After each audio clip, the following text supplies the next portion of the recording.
Est-ce que nous pouvons acclamer la gloire de Dieu afin de faire le plein contrôle et il nous aide à écouter la parole de Dieu à la même pratique.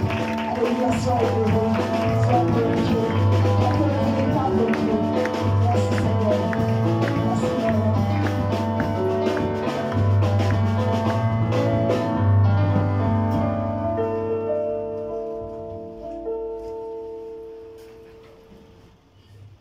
Je veux chanter ma joie, Seigneur, car à toi j'ai la victoire, mon roi. tu as terrassé mes ennemis. Tu les as livrés publiquement en spectacle. Je veux chanter ma joie, Seigneur, car en toi j'ai la victoire, mon roi. Pour moi tu as terrassé mes ennemis. Tu les as livrés publiquement en spectacle.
tu es tout pour moi. Même, Seigneur, lorsque je suis égaré, toi, tu me retrouves, Père. C'est une grâce d'être là devant toi, alors que, Seigneur Père éternel, il y en a qui ne peuvent plus parler. C'est une grâce, Seigneur, d'être là devant toi, Père éternel. Seigneur, toi qui prends soin de nous et qui veille sur nous, qui nous accorde, Seigneur, au-delà de ce que nous pensons et imaginons. Seigneur, au lieu, premièrement, Seigneur, le souffle de vie, la santé, la paix, la joie. Seigneur, il y en a, Seigneur, qui ne peuvent pas fermer l'œil, Seigneur, oh Dieu, parce qu'ils sont poursuivis, Seigneur, par, Seigneur, le monde des ténèbres.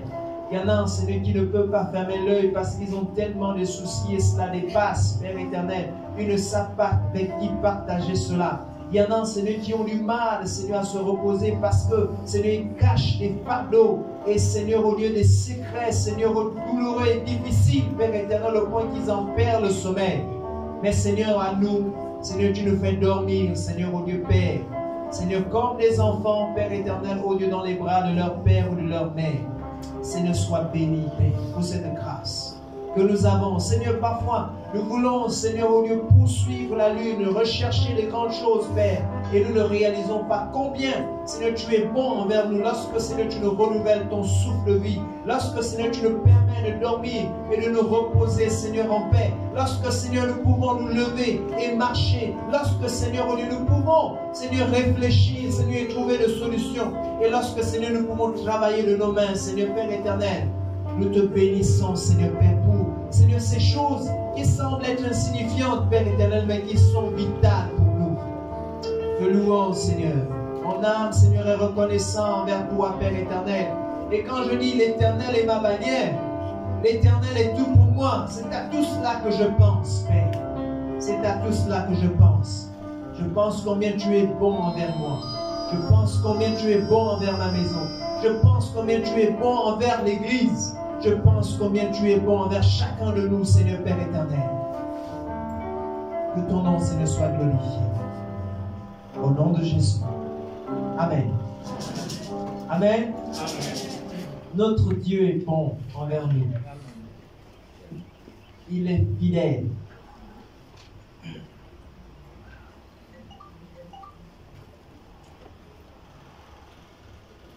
Souvent, quand on dit Dieu prend soin de moi, il pourvoit à mes besoins, on pense d'abord à les grandes choses. Non, Dieu m'a déjà donné une maison, il m'a donné une voiture. Et pour ceux qui n'ont pas encore eu de voiture, ils vont dire, mais Dieu m'a pourquoi donné la voiture? Et on pense que non, Dieu nous a donné un téléphone Android ou un ordinateur portable ou encore une tablette iPad. Tout ça, on pense à ces choses matérielles-là. Et en fait, ce que Dieu fait en premier, ce n'est pas de nous connecter aux choses matérielles. Amen. Ce que Dieu fait en premier, c'est de nous connecter au royaume de Dieu, au royaume des cieux, aux choses spirituelles. Et c'est pour ça qu'il dit, recherchez premièrement le royaume des cieux et sa justice. Recherchez premièrement le royaume des cieux et sa justice. Et tout le reste viendra. Donc la priorité de Dieu n'est pas de nous donner une voiture, n'est pas de nous donner une maison, n'est pas de nous donner une tablette, un téléphone portable, Android ou dernier cri, ou encore une belle paire de chaussures, une belle chemise. La priorité de Dieu, c'est de nous donner accès au royaume de Dieu. Amen. Voilà ce que Dieu fait. Maintenant, quand on est dans le royaume de Dieu, on a tous les privilèges qui reviennent aux enfants de Dieu. Donc, c'est pour ça que nous devons apprendre à le louer. Même quand ce que nous espérons ardemment n'est pas encore là. Nous apprenons à le louer. Un moment où j'ai appris à adorer Dieu et à louer Dieu, c'est pendant le moment difficile. Quand tout va bien, c'est facile de dire merci. Vraiment, vraiment, je ne sais pas pour vous, mais quand tout va bien, on dit merci à Dieu. On est content, on dit ça avec joie. Quand tout va mal, c'est vraiment difficile de dire merci. Toi-même, tu as envie de dire merci à Dieu, et puis tu te dis, mais pourquoi je veux même dire merci à Dieu? Et mon problème encore là. Et ça n'a pas bougé là, ça n'a pas bougé. Les autres se moquent même de moi. Comment je vais dire merci? Comment je vais dire merci? Je ne peux pas dire merci dans une telle situation. Je ne suis pas encore entré en possession de ce que je veux. Depuis là, ça fait 2 ans, 3 ans, 4 ans, je demande à Dieu, mais il n'y a rien. Je veux dire merci, pourquoi alors? Vous voyez? Ça, c'est les questions. Au moment où tu as envie de dire merci, ton âme, c'est-à-dire ton esprit a envie d'adorer Dieu, envie de louer Dieu, mais ton âme, le rebelle là, il se dit non, toi aussi, tu as dit merci à Dieu, pourquoi? Il t'a donné quoi? Regarde un peu. Ta situation, est-ce qu'elle a changé? Elle n'a pas changé. C'est pareil là. Il n'y a rien. Et le diable, il vient encore souffler, il dit, mais c'est vrai. Toi, tu veux dire merci, pourquoi? Tu veux même encore continuer à aller à l'église, pourquoi? Tu veux même encore continuer à aller voir les frères et tout, pour quelle raison? Tu n'as rien. Regarde le frère tel. Regarde la sœur telle. Elle a tout ce qu'elle veut. Il a tout ce qu'il veut. Regarde même celui qui ne croit pas en Dieu, regarde bien. Il a tout. Et toi, tu as quoi? Tu dis non, ton Dieu est puissant, ton Dieu est grand, ton Dieu est ceci. Mais tu as quoi? Vous voyez? Quand c'est difficile, c'est ça. Au moment où tu veux louer Dieu, tu veux rendre grâce à Dieu, tu veux honorer Dieu, toutes ces pensées viennent t'envahir. Ton âme, le rebelle, et en nous là. Il dit non, je ne suis pas d'accord. Et le diable s'associe avec lui, vous te dit, mais c'est vrai. Mais c'est à ce moment-là où tu dois prendre la décision. Je dis, malgré tout, je louerai mon Dieu. Amen. Amen. Malgré tout, je louerai mon Dieu. Dans la Bible, il y a l'histoire des amis de Daniel qui ont refusé de se soumettre à la loi du roi, on les a jetés dans le feu. La Bible dit que le roi a chauffé 3 fois plus que d'habitude le four.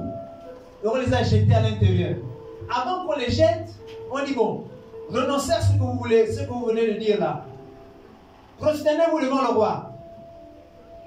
Il dit non, on ne se prosterne pas. Nous, on ne se prosterne que devant Dieu. Le roi se met en colère. Il dit, vous voyez, j'ai chauffé la fournaise là. Vous êtes brûlés là-bas. Il dit, notre Dieu est capable de nous délivrer. Et même si notre Dieu ne nous délivrait pas, sache que nous n'allons pas nous prosterner devant toi. Nous allons continuer à louer notre Dieu. Nous allons continuer à lui faire confiance. Amen. On les a jetés dans la fournaise, ils ne se sont pas brûlés. Ils sont sortis, même les habits, sans même l'odeur de la fumée. Là, on les a jetés dans le feu. Il y a quelqu'un qu'on jette dans le feu, ils sortent même sans l'odeur de la fumée. Les mamans qui brûlent les plantations, elles savent comment ça chauffe. Moi, j'ai brûlé la plantation. J'ai déjà vu le feu me poursuivre. Quand on te jette dedans là, et tu ressors sans rien. Même pas l'odeur de la fumée, rien. Aucune égratignure. Vous voyez, ça, c'est ce que Dieu fait quand on lui fait confiance. Alléluia. Voilà, donc, aujourd'hui, nous allons parler d'un sujet important. L'héritage. Ça fait depuis quelques semaines, Dieu m'a amené à réfléchir et à méditer sur l'héritage.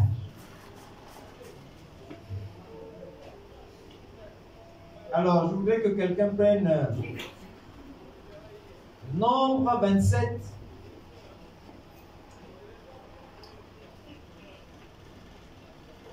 Un à 4.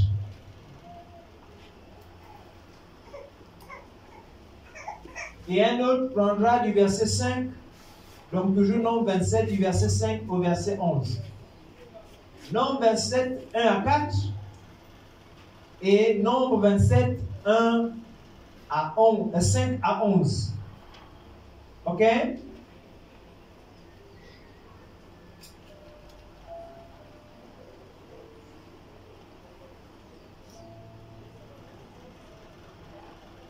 Ou je vais lire Nombre 27, 1 à 4 et un autre prendra Nombre 27, 5 à 11. Alors je lis la parole de Dieu. Les filles de Tsélophach, fils d'Épher, fils de Galad, fils de Makir, fils de Manassé, des familles de Manassé, fils de Joseph, et dont les noms étaient Mashla, Noah, Ogla, Milka et Tirsa, s'approchèrent et se présentèrent devant Moïse, devant le sacrificateur Éléazar et devant les princes et toute l'assemblée, à l'entrée de la tente d'assignation. Elle dit, notre père est mort dans le désert. Il n'était pas au milieu de l'assemblée de ceux qui se révoltèrent contre l'Éternel, de l'assemblée de Corée, mais il est mort pour son péché. Et il n'avait point de fils. Pourquoi le nom de notre père serait-il retranché du milieu de sa famille? Parce qu'il n'avait point de fils. Donne-nous une possession parmi les frères de notre père. Quelqu'un peut lire la suite? Moïse porta la cause devant l'Éternel, et l'Éternel dit à Moïse, les filles de Tsélophage, en raison, tu leur donneras en héritage une possession parmi les frères et de leur père. Et c'est à elles que tu feras passer l'héritage de leur père. Tu parleras aux enfants d'Israël et tu diras, lorsqu'un homme mourra sans laisser de fils, vous ferez passer son héritage à sa fille. S'il n'a point de fille, vous donnerez son héritage à ses frères. S'il n'a point de frère, vous donnerez son héritage aux frères de son père. S'il n'y a point de frère de son père, vous donnerez son héritage aux plus proches parents dans sa famille. Et c'est lui qui le possédera. Ce sera pour les enfants d'Israël une loi et un droit, comme l'Éternel l'a ordonné à Moïse. Amen. Amen. Pour ceux qui étaient là mercredi, on a médité sur ce passage-là. Et ce qu'on s'est dit, c'est que ces filles-là ont pu prendre l'héritage, ou ont pu avoir l'héritage parce qu'elles connaissaient leur père. Elles connaissaient qui était leur père.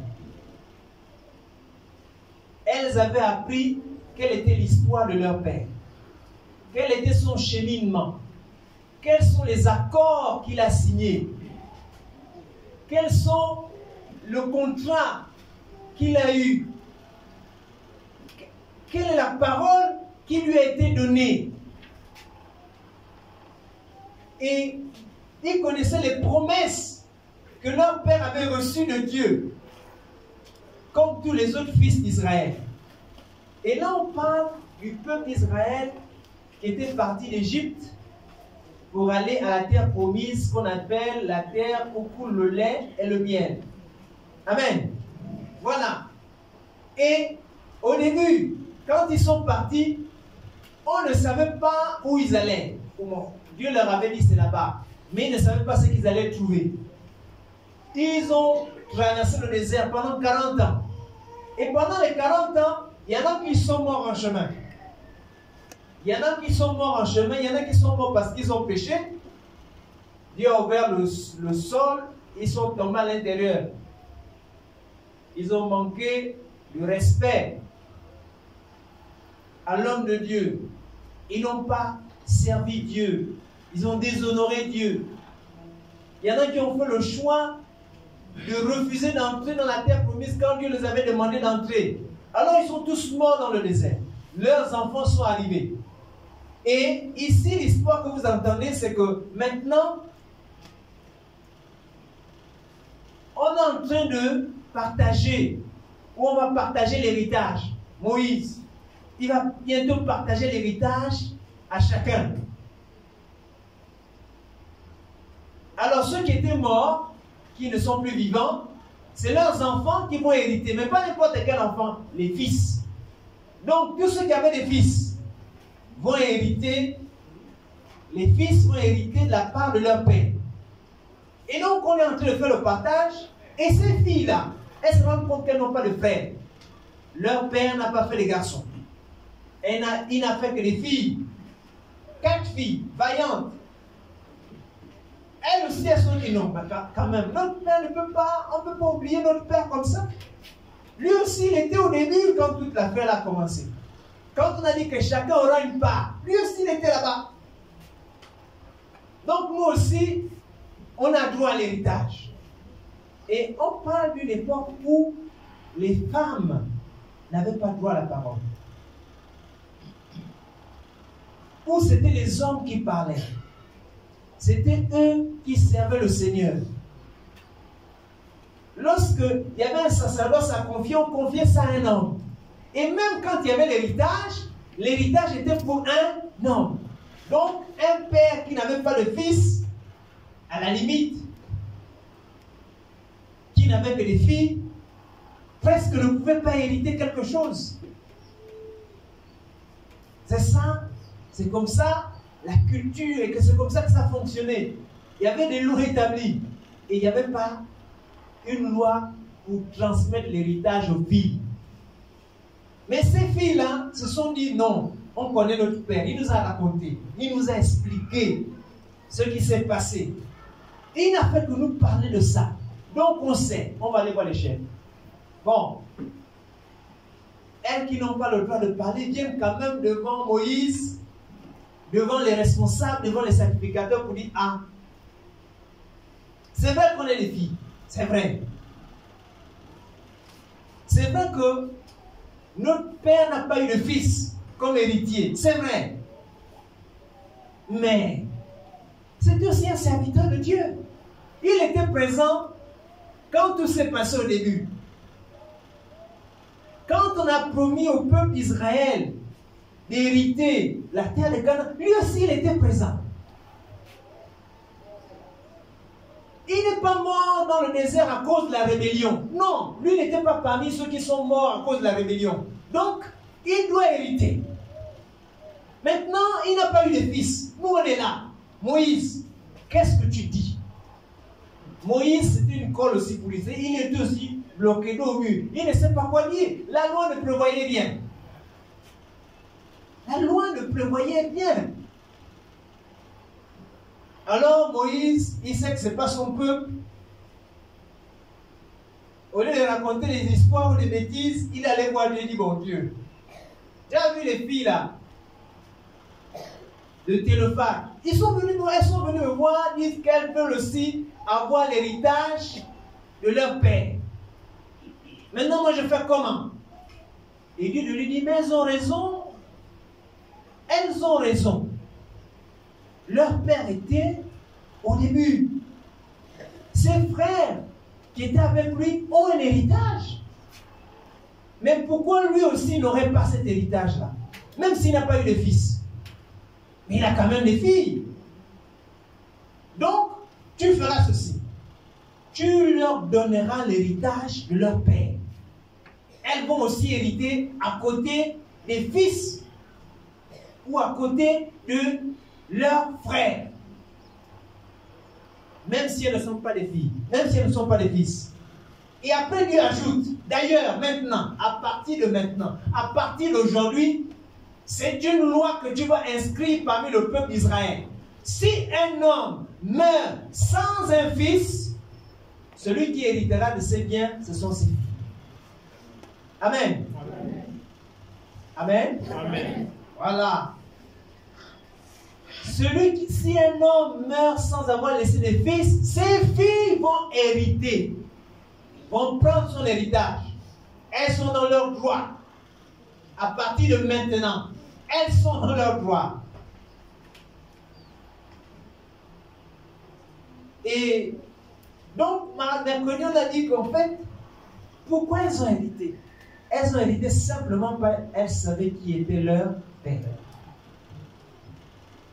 Et nous là, Aujourd'hui, on est bien nombreux à vouloir ignorer notre histoire. L'histoire de nos pères. L'histoire de notre pays. L'histoire de notre famille. On veut ignorer tout ça. Mais on veut quand même l'héritage. Alors, si on ne connaît pas l'héritage, si on ne connaît pas notre histoire, si on ne connaît pas l'histoire de notre père, on n'est pas aussi en droit d'hériter quoi que ce soit de lui. C'est une interpellation pour nous. Ne méprisons pas notre histoire. Ne méprisons pas l'histoire d'où nous venons. Parce que si tu maudis la source à laquelle tu as bu, mais tu te maudis toi-même. Peu importe qui est ton père, peu importe qui est ta mère, peu importe ce qu'il a fait, mais tu es né de là-bas. Tu es sorti de là. Étant sorti de là, Dieu lui a donné le pouvoir de te mettre au monde. Et Dieu lui a donné le pouvoir de faire de toi un homme ou une femme. Alors ne maudis pas cette source-là, peu importe ce qu'il a fait. Au contraire, bénis. Parce que si tu maudis, la malédiction que tu envoies là-bas, ça revient vers toi. Et tu n'hériteras pas. Tu ne bénéficieras pas des privilèges ou des grâces attachées au fait que c'est cette personne-là qui t'a mis au monde. Ce n'est pas forcément elle qui va te les donner. Mais Dieu tient ça, c'est une loi. On va voir. C'est une loi établie. C'est comme celui qui ne travaille pas ne mange pas. Celui qui ne travaille, si tu ne travailles pas, mais tu ne manges pas, c'est clair. Si tu ne travailles pas et que tu es paresseux, mais c'est normal que la souffrance et la misère t'accablent. Amen. Maintenant, si tu travailles aussi, si tu manges aussi en volant, par le vol, parce que tu arrives à duper les gens, aller dans la plantation des autres, alors que tu n'as rien fait, à piquer les téléphones ou encore l'argent à Potos ou à cambrioler les maisons, c'est pas grave. Ça va te rattraper parce que la Bible dit que ton péché t'atteindra. Et à ce moment-là, tu verras qu'en fait, il aurait fallu que je travaille. Parce que maintenant, je suis bloqué.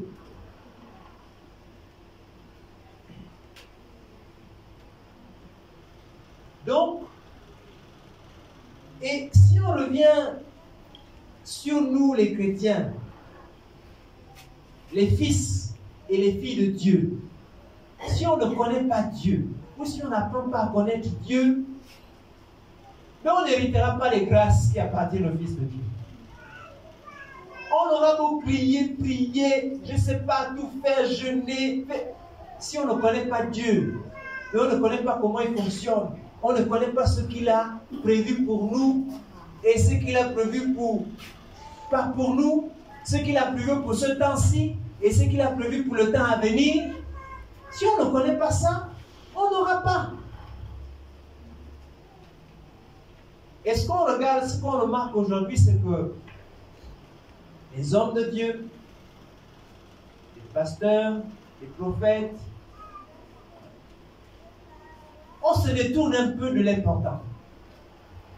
On oriente le peuple de Dieu vers les choses matérielles, vers le fait de qu'est-ce que Dieu peut me donner. Et donc, du coup, beaucoup de chrétiens sont là maintenant par intérêt. L'intérêt guide l'esprit. Ça, c'est vraiment un proverbe du monde. Là où je trouve mon intérêt, je suis là. Dès que je ne trouve plus mon intérêt, je me barre. Je pars. Je m'aille chercher un autre endroit où je trouve mon intérêt. Et notre intérêt, c'est quoi? La Bible dit que nous, les hommes, on s'intéresse à ce qui frappe à l'œil. Ce qui me blase. Oui, non, moi, j'utilise un peu les mots. Ce qui me blase, ce qui me tape. Des belles chemises, des beaux habits. C'est ça que je cherche. Une vie de rêve, une maison au bord de la rivière, décorée en rose, en blanc, en jaune. Voilà, ça me tape.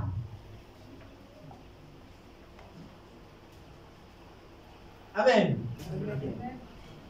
Et donc, quand on prie, ou quand on envoie le pasteur, ou encore l'homme de Dieu, se dit, homme de Dieu, prie pour que j'ai des...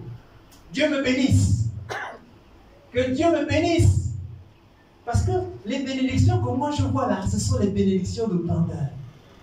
Je vais être en haut. Je vais être bien vu. Je vais être bien accueilli. Je vais avoir une bonne position sociale. Ce n'est pas interdit, hein. C'est normal. Mais ce n'est pas ce que Dieu nous donne en priorité. Le problème, c'est que on est, comment dit, le capitalisme, avec son matérialisme, est rentré aussi dans l'église. Vous voyez donc? Et donc, du coup, on est tous maintenant à la recherche de plus de choses et moins de Dieu lui-même. Et les hommes de Dieu, ou encore certains pasteurs qui ont compris cela, ont trouvé un moyen là pour la manipulation. Et il y a des faux dans tout ça. Oui, il n'y a pas de problème, Dieu va tu seras le meilleur, le puissant. D'ici 2 ans, je vois que la bénédiction tombe sur toi.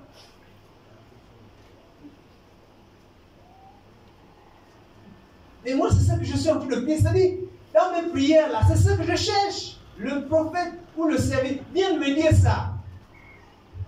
Donc, je crois. Je crois à ça. Dans 2 ans, il faut que tu fasses une offrande.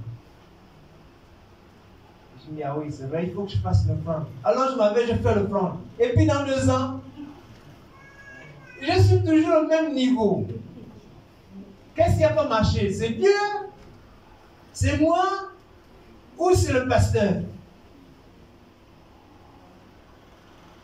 Je dirais que je suis en partie responsable de cette affaire-là. Parce que je ne connais pas qui est Dieu. Je ne sais pas qui est réellement mon Père. Et je ne sais pas comment il fonctionne. C'est pour ça que je me laisse balloter à gauche et à droite. Que mes décisions, au lieu de les prendre selon Dieu, je les prends selon ce qu'on me dit, selon ce que j'entends, selon ce que je vois. Alors que Dieu établit les lois. Si je dois donner à quelqu'un, je n'ai pas forcément besoin qu'un prophète me rappelle ça ou que le pasteur vienne me dire il faut que tu donnes. La Bible dit donnez et l'on vous donnera. N'est-ce pas? Je donne. Celui qui donne reçoit. C'est une loi que Dieu établit. La loi du donner et du recevoir. Bon, toi, tu as toujours la main. Vous connaissez, à l'époque, il y avait des peignes comme ça, ma mère utilisait ça. Les peignes là, c'est-à-dire que les doigts là sont collés. Ça, quand même pas faire ça, c'est collé comme ça. La main comme ça. Mais quand même, tu veux recevoir. Comment ça va se faire? La loi, c'est tu donnes et tu reçois. Donc, si tu veux recevoir, au lieu ou en plus de faire 40 jours de jeûne et de prière, donne. Même si c'est le peu que tu as, donne. Tu recevras. Forcément, c'est la loi. Ok? La loi, c'est si tu plantes, tu récoltes. C'est ce que Dieu a dit. Pour toi, tu ne plantes jamais. Le terrain devant ta maison est derrière ta maison, il y a l'herbe dessus. Tu vas récolter comment? Ça va tomber du ciel. Ça ne tombera pas du ciel. La loi est là. Tu plantes, tu récoltes. Mais toi, tu écoutes ce qu'on te dit. Dans 3 ans, Dieu va te bénir. Je ressens la bénédiction. Oui, c'est bien. Mais qu'est-ce que tu fais? Tu es en train de croire ce qu'un homme te dit ou ce que Dieu a dit. Dieu établit ses lois. Ce n'est pas parce qu'un prophète si puissant ou bien un pasteur onctionné, comme nous là, nous on est comme ça. On va venir faire l'onction, on va venir là. Ce n'est pas parce qu'un prophète ou un pasteur ou un serviteur de Dieu va faire ça que ça va changer si tu n'as pas appliqué la loi de Dieu.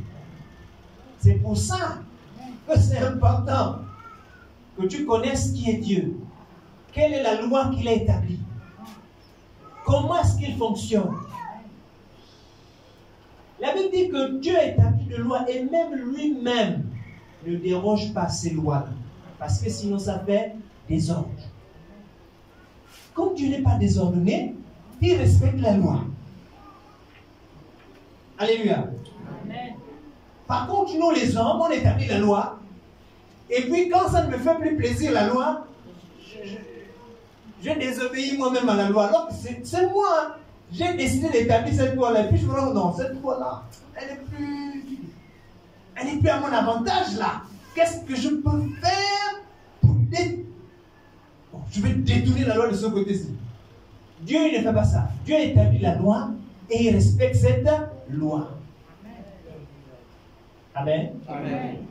Et c'est pour ça que nous, en tant qu'enfants de Dieu, on doit connaître qui est Dieu, quelles sont les lois qu'il a établies, quels sont les privilèges qu'il nous a accordés et qu'est-ce que nous avons à faire. Et à ce moment-là, on héritera aisément ce que Dieu a déjà mis à part de chacun de nous. Amen. Amen. Donc, ne nous laissons pas abuser. Nous sommes, bien-aimés, dans les temps de la fin. Tout ce que vous entendez là, le bruit, oh, il y a les guerres ici, il y a les ceci, il y a les cela, les gens n'aiment plus Dieu, ils préfèrent. C'est normal. Dieu a dit, il faut que ces choses arrivent. Mais vous, heureux celui qui tiendra jusqu'au bout. Celui qui sera sauvé, c'est celui qui persévérera jusqu'à la fin. Ne nous laissons donc pas détourner par des faux discours qui sont là pour nous séduire et pour nous amener hors de la volonté de Dieu. Donc, pour hériter de Dieu, nous devons apprendre à connaître Dieu.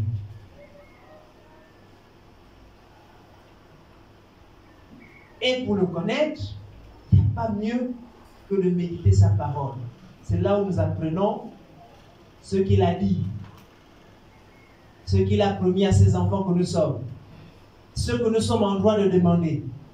Dieu ne te donnera pas forcément parce que tu es triste. Non, Seigneur, tu vois, je souffre depuis longtemps avec les enfants, vraiment. Oh Dieu, même les autres, ils s'en sortent, mais nous là, toujours que la souffrance. Vraiment, Dieu. Ah, tu ne peux même pas voir comment nous, on est en train de souffrir là. Les enfants, ils vont même mourir de faim. Dieu. Ça sont nos prières de désespoir. Non. Dans la Bible, on rappelle à Dieu cette promesse. J'ai dit, Dieu, mais toi tu as dit que le juste, il ne mourra pas. C'est pas David là qui a dit qu'il a vécu. Et pendant tout le temps qu'il a vécu, il n'a jamais vu un juste mourir de faim. Il n'a jamais vu ses enfants mendier le pain. Alors moi je suis ton enfant. Donc cette promesse que tu as faite à David là ne s'applique pas aussi à moi. Mais si je crois cela, amen. Ça, tu pries conformément à la parole de Dieu. Et quand tu pries conformément à la parole de Dieu, la Bible dit, Dieu veille sur sa parole pour l'accomplir. Mais si tu pries avec la pitié, ce n'est pas ça qui va bouger le plan de Dieu. Ou encore si tu pries avec la peur, dès que le cafard se boue dans le plafond, au nom de Jésus, le feu. Oui, c'est bien. Mais qu'est-ce que Dieu a dit?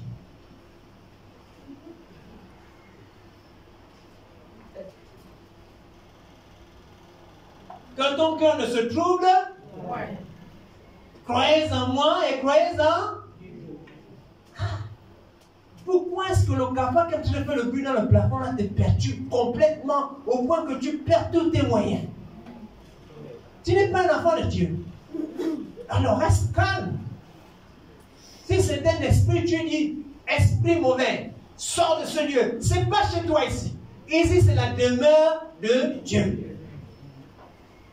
Pourquoi tu paniques alors? Ou parce qu'on t'a dit non. Dans le quartier, là, il y a un nouveau voisin qui arrive.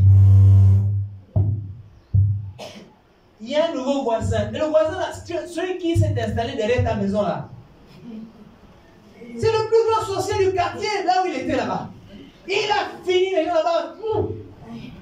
Donc là, il est venu ici pour finir aussi ceux qui sont ici.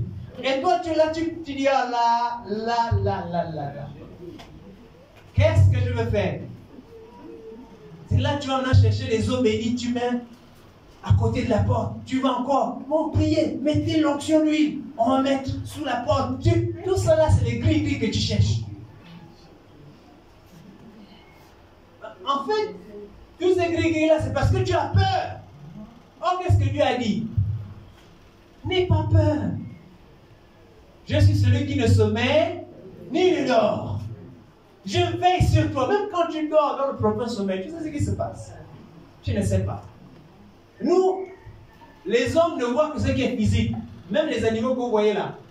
Il y a des choses qu'ils voient que nous, on ne voit pas. C'est pour ça que si vous avez un chien, lui, il sent le danger. Toi, quand tu es là, tu es en train de marcher, lui, il sent le danger, c'est qu'il y a un truc, il y a quelque chose qui se passe là. Il va commencer à aboyer. Et on n'a pas forcément les yeux pour voir ce qui se passe dans le monde spirituel. Alors, maintenant, si tu as peur parce que devant là ou derrière chez toi, il semble avoir un danger. Maintenant, le danger qui vient devant, le danger qui vient à gauche, celui qui vient à droite et celui qui vient en haut, tu vas faire quoi de ça? Tu vas t'en sortir. Quand tu mets le gris-gris devant la porte là, ça va faire quoi? Il peut aussi passer par la fenêtre. Ou encore par le toit. De toutes les façons, nos maisons, il y a des trous aussi.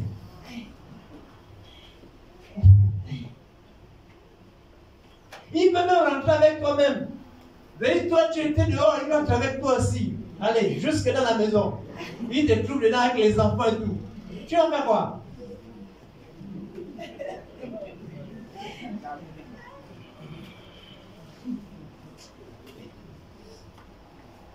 Il vient même, tu le reçois bien, tu le fais asseoir, tu le fais manger bien. Et pendant qu'il est là, il s'occupe aussi de toi, des enfants et de tout. Après, il s'en va, il te dit au revoir, oh oui, à la prochaine. Quand il part là, c'est la catastrophe derrière. Tu ne sais pas ça. Mais Dieu, il sait tout ça. Donc quand il dit il sommeille, il ne dort pas, c'est pour toi. Donc ça ne sert à rien de paniquer, de s'inquiéter pour rien. Il faut connaître qui est ton Dieu. Comment il agit. Et ce qu'il est capable de faire. Tu vas vivre en paix. Sans trop d'inquiétude. Parce que ce qui nous tue là, c'est l'inquiétude. Tu penses déjà, les enfants n'apprennent pas. Ah, ils n'apprennent même pas. L'école là, c'est dur. Ah, on paye. Ils sont échoués. Ah, vraiment. Les enfants, les autres, les voisins, ils sont toujours plaignés. Mais les miens là, ah, Seigneur, qu'est-ce que je vais devenir? Qu'est-ce qu'ils vont devenir ces enfants-là?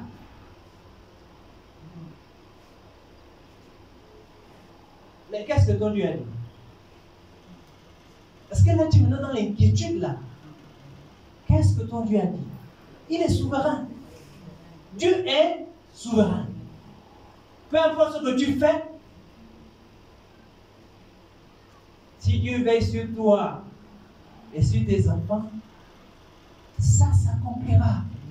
Alors prie simplement pour tes enfants et dis, Seigneur, je fais de mon mieux.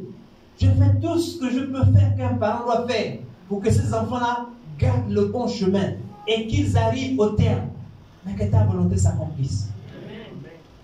Amen. Amen. Alors donc, prions conforme à la parole de Dieu. Et Dieu nous donnera. On verra les choses que Dieu a promis s'accomplir. Parce que nous sommes fils de Dieu, alors on héritera de Dieu si on connaît Dieu. Pour terminer,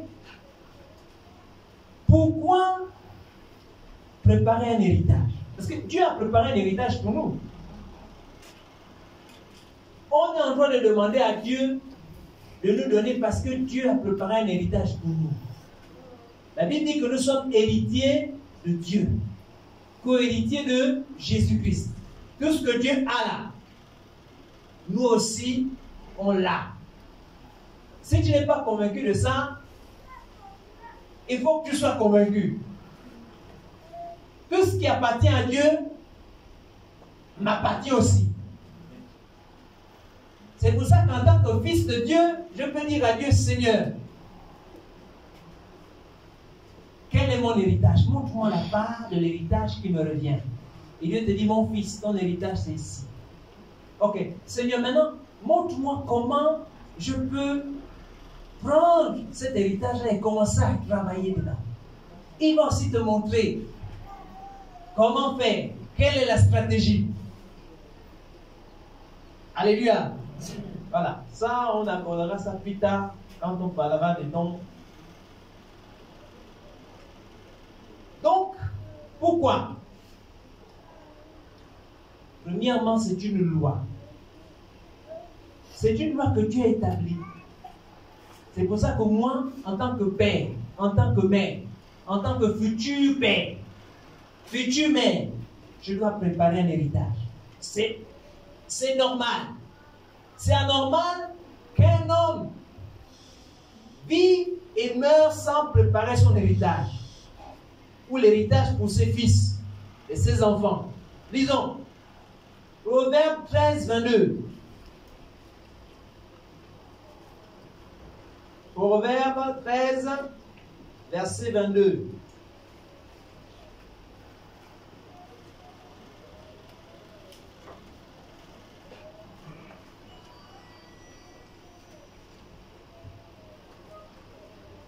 Proverbe 13, verset 22.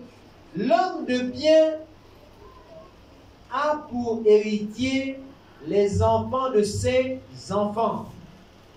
Mais les richesses du pécheur sont réservées pour le juste. Dans d'autres versions, vous allez voir, l'homme de bien laisse un héritage à ses enfants, aux enfants de ses enfants. C'est une loi. Donc, nous devons préparer l'héritage.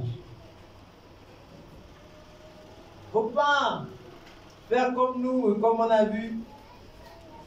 De toutes les façons, bientôt je vais mourir. Je vends tous mes terrains. Je vends aussi même ma maison. Même là où j'habite, je vends aussi. Quand dès que je meurs, celui qui a acheté, il prend tout. Les enfants n'ont qu'à se débrouiller. Ouais, c'est comme ça que nous on fonctionne.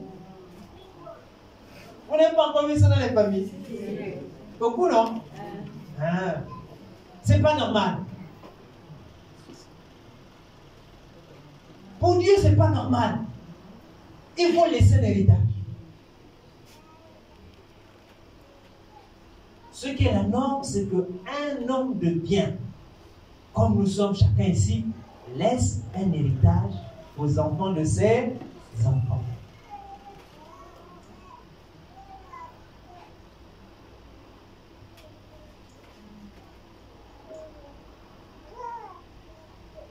Deuxième raison, c'est aussi pour que nos enfants et les enfants de nos enfants ne restent pas dans la misère. Or, qu'est-ce qu'on a vu?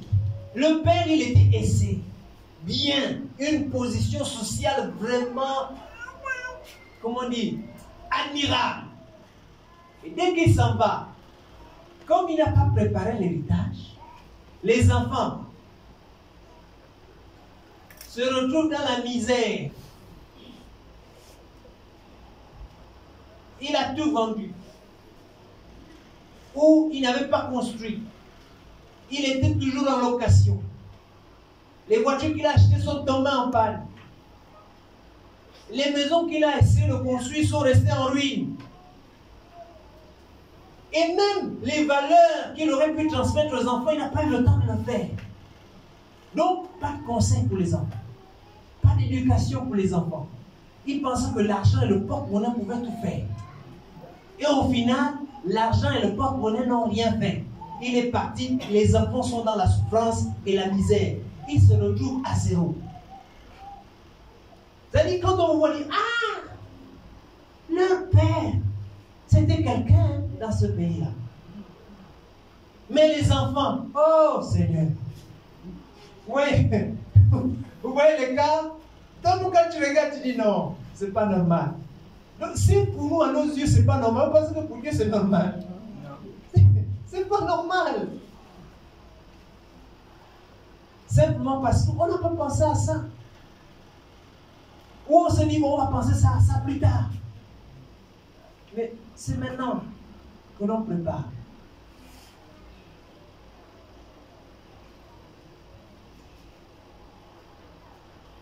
Vous savez ce que je vous dis là? Il y a 1 an de cela, je ne pensais pas à ça. Je ne pensais pas à ça.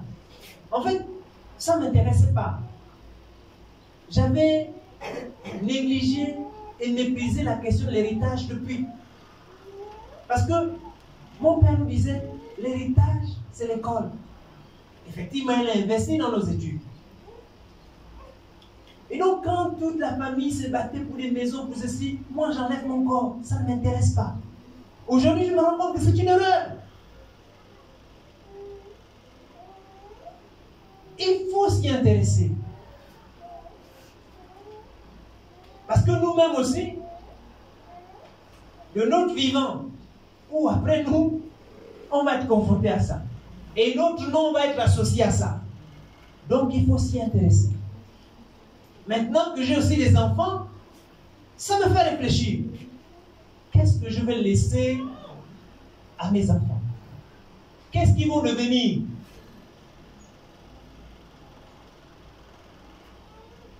Il y a quelque temps, je courais partout à faire plein de choses pour beaucoup de gens. Comment dire? À m'inquiéter pour beaucoup de choses.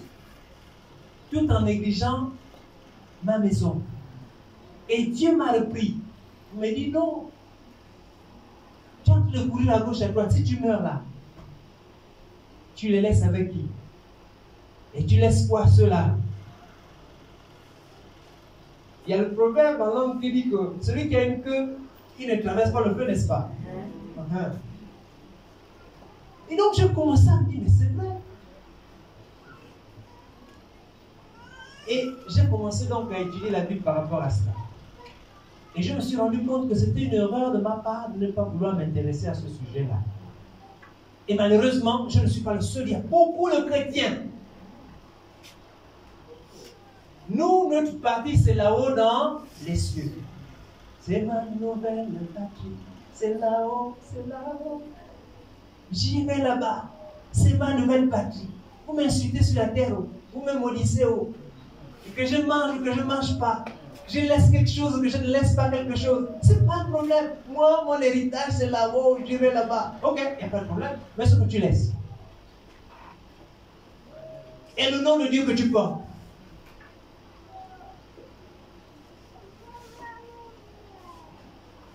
La dernière fois, pour ceux qui étaient là, on a vu l'histoire d'un fils de prophète, la femme d'un prophète, qui allait voir le prophète Élisée pour lui dire,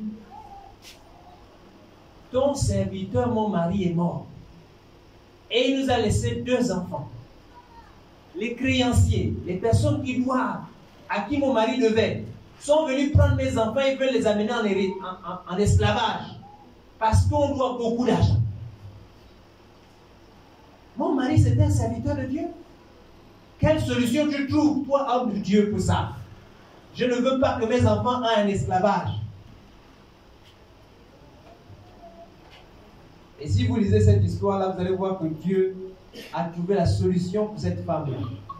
Ok? Et cette histoire, vous allez la lire à la maison. C'est 2 Rois 4, 1 à 4.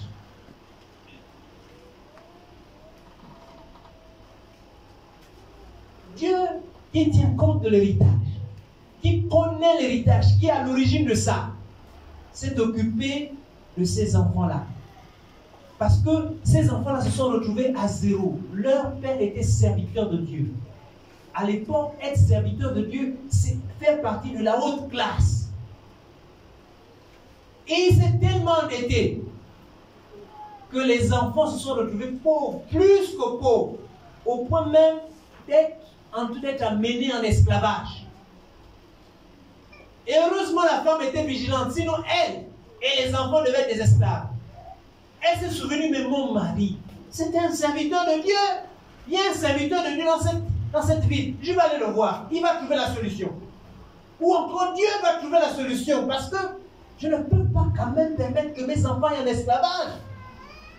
Même si l'héritage qu'on nous a laissé est un héritage vraiment, mais ça c'est aussi un héritage. Si vous ne voulez pas préparer l'héritage pour vos enfants, ce n'est pas grave. Ils hériteront quand même de vous. Mais le problème, c'est que ceux qui vont hériter, ce sont des problèmes. Donc, toutes les dettes que tu as prises, c'est les enfants qui vont encaisser. Les pactes que tu as signés, les enfants vont recevoir. Les décisions que tu as prises, le mal que tu as fait à quelqu'un, les enfants vont recevoir. C'est comme ça, il a fini toutes ses études, il arrive, il cherche le travail. On l'appelle pour l'entretien, il tombe chez M. Bouka. Non, bonjour Monsieur Bouka. Je m'appelle Kanjani. Je suis venu pour l'entretien d'embauche. Qui est ça? Tu t'appelles comment? Kanjani. Ah. Kanjani, c'est ton père? Oui. Il habitait où? Oh non, il habitait, les enfants, ils sont pas à tel endroit, à tel endroit. Ah, ok. Bon, on vous rappellera maman. Ou papa. Suis silence. Ah, l'entretien, on va m'appeler, je suis parti, j'ai déposé le dossier, tout bien. Mais qu'est-ce qui se passe? Mais le mal que ton père a fait, ça te retrouve. Ça, c'est l'héritage.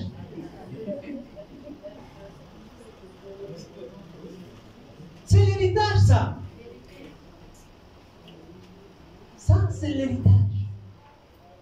Donc, le mal que tu fais aujourd'hui à quelqu'un, ça va se répercuter. Si ce n'est pas sur toi, quelqu'un va payer ça. Amen. Forcément. Amen. Quelqu'un va payer ça. C'est aussi pareil pour le bien que tu fais aujourd'hui. Même si tu ne reçois pas, quelqu'un va recevoir les grâces liées à ce bien. Amen. C'est pour ça qu'il y en a qui se sont dit, non, on est en train de parler d'héritage. Moi, je n'ai rien à donner à mes enfants. J'ai qu'un héritage, moi. Je n'ai même pas de quoi construire les maisons. Je n'ai rien. Mais l'éducation que tu leur donnes là, c'est l'héritage. Le savoir-faire que tu apprends à ta fille ou à ton fils. Il ne connaît pas débrousser les plantations, il débrousse les plantations, il a appris avec toi. C'est l'héritage. Vous connaissez Colgate? Colgate, vous voyez les pâtes dentifrice là, et les savons Colgate. C'est un jeune garçon que son père lui avait appris à faire le savon. Et après, il est devenu orphelin. Et il s'est retrouvé au bord de la mer, assis là, ne sachant vraiment pas quoi faire. Triste, pauvre, les habits déchirés. Et un vieux pêcheur est venu, mais qu'est-ce que tu fais là toi aussi? Tu es là, les autres sont en train de courir à gauche à droite, ils sont en train de chercher le travail, toi tu es là. Puis il a dit, mais quand tu me vois là, je n'ai rien.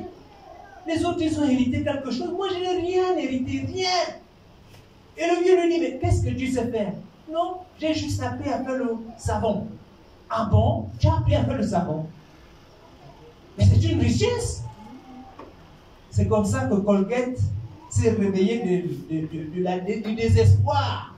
dans lequel il était, il est devenu quelqu'un de grand. Aujourd'hui, Colgate se vend où? Dans le monde entier. Son père n'avait rien laissé, il y avait rien. Il était pauvre. Mais on lui avait donné quoi? Un savoir-faire. Un savoir-faire. Colgate est vendu dans le monde entier. Vous tous là, vous utilisez Colgate. Amen. Donc, ce n'est pas dire, ah, je n'ai aucun héritage. Allez, si tu as quelque chose, tu as forcément reçu quelque chose de quelqu'un, de ton père, de ta mère, transmets ça. C'est l'héritage. Prépare. Parce que après toi, ou même pendant que tu es là, tu risques d'être triste de voir comment tes enfants sont en train de se détruire, simplement parce que tu n'as pas pris conscience qu'il fallait leur transmettre quelque chose. Je parle beaucoup au papa, aux mamans, ce sont eux qui nous ont mis au monde, et je pense qu'ils comprennent bien ça. Ok. Donc, pour terminer, pourquoi est-ce qu'il faut transmettre un héritage? Mais c'est pour que notre nom ne se perde pas. Oh, lui c'est qui? Oh non, on ne le connaît pas. Mais c'est normal, tu n'as pas eu les enfants, tu n'as pas transmis l'héritage. Donc, les enfants n'ont pas poursuivi avec ton nom. Dès qu'on t'a enterré, de toutes les façons, c'était un sorcier, il nous finissait ici, c'est bon. On ne parle plus de lui. Affaire classée. On t'a oublié. Tu es venu, tu as vécu, tu as disparu, inaperçu. C'est pas ce que Dieu attend de nous. L'histoire de Moïse, Abraham dit, mais Dieu, tu m'as choisi. Tu m'as même béni. Et tu me dis, il faut que tu hérites. Mais je vais hériter quoi? Je ne peux rien hériter. Et plutôt, je n'ai pas de fils pour hériter. Donc, et Dieu lui dit non. Je te donnerai un fils qui va hériter, qui va être ton héritier. Et tu seras, ta descendance sera une multitude. Jusqu'à aujourd'hui, on continue de parler d'Abraham. Prions.